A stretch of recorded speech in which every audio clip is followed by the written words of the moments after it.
প্রেমের টানে নদী সাঁতরে পশ্চিমবঙ্গে বাংলাদেশি তরুণী।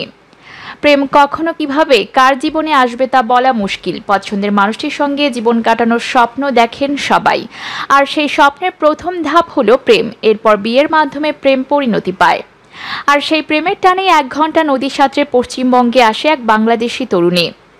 প্রিয় মানুষটিকে কাছে পাবে এই ভরসাতে সুন্দরবনের ঘন জঙ্গল, রয়্যাল বেঙ্গল টাইগার কিংবা অন্য পশুর ভয়কে উপেক্ষা করে বাংলাদেশ থেকে পশ্চিমবঙ্গে আসে ওই তরুণী। সম্প্রতি কলকাতার কালীঘাটে গিয়ে পছন্দের পুরুষকে বিয়েও করে ওই তরুণী, কিন্তু তবুও শেষ রক্ষা হলো না। গোপন সূত্রে খবর পেয়ে নরেন্দ্রপুর থানার অধীন রানিয়া এলাকা থেকে গ্রেফতার করা হয় ওই তরুণীকে। বাংলাদেশি ওই তরুণীর নাম কৃষ্ণা মণ্ডল। অবৈধভাবে ভারতে প্রবেশ করার অভিযোগে তার বিরুদ্ধে মামলাও দায়ের করা হয়েছে। জানা যায়, মাস 6 আগে রানিয়ার বাসিন্দা অভিক মণ্ডলের সাথে কৃষ্ণার আলাপ হয় ফেসবুকে।